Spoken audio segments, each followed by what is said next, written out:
I'm Susan Bramlett, and I'm coming to you from the campus of East Tennessee State University in Johnson City, Tennessee.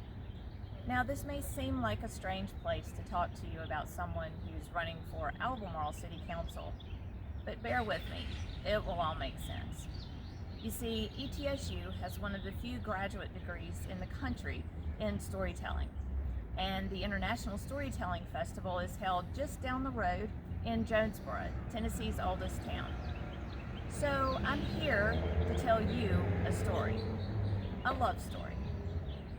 Let's go back to 1983 when Dr. Cameron West, then president at Pfeiffer College, popped the question, "Chris Bramlett, will you do me the honor of serving on the board of trustees?" And without hesitation, Dad replied, "Yes, Dr. West, yes." And so began a long and beautiful relationship. A lot has happened in the last almost 40 years. Shortly after joining the board, Dad and Marshall Rogers served as co-chairs of the Tradition and Vision campaign. Now, this campaign raised over $11 million for Pfeiffer's endowment. Then he served as chairman of the board for 5 years, and near the end of his term, the board embarked on a strategic planning process, and that was for the purpose of guiding the college into the future.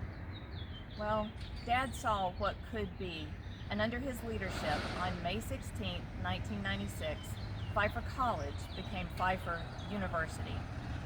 I've sat through a lot of graduation speeches in my life, and the one Dad gave in 1997 to the first class of students to graduate from Pfeiffer University is the only one I still remember anything from, and it's the only one I recall that's gotten applause in the middle of it.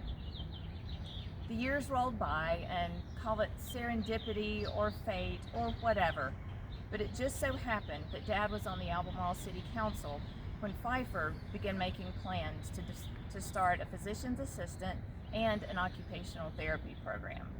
And of course, there was the question of where these programs would be housed. As anyone who's seen a lot of Hallmark movies can tell you, there has to be something that threatens true love.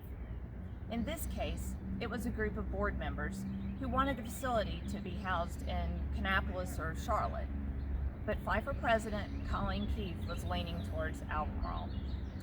She was leaning towards Albemarle because of the program's focus on healthcare in rural areas. Dad prepared for battle, and he rode in on his great white steed and, oh, sorry, getting a little carried away, but still, come a little closer. Just between you and me, Dr. Keefe did refer to him in terms like Superman, Incredible Hulk, Spider-Man, and superhero, but shh, don't tell him. We wouldn't want him to get big head. And while she may have exaggerated just a bit, maybe a lot, it was pretty clear she was happy with Dad's efforts in getting Pfeiffer's board to put the new Center for Health Sciences in Albemarle. He wasn't alone, though. It took a village. It took some wonderful cooperation between the city and county to exchange properties, and then the city donated the land for the building to Pfeiffer, and then there was all this construction, and then, oh my gosh, cue the soundtrack. On September 17th of this year at 7:45 a.m., flanked by local leaders and community members, the first group of students walked through the doors of the Center for Health Sciences to begin classes in downtown Albemarle. If you haven't figured it out already, this love story is also about Albemarle. My dad loves that place.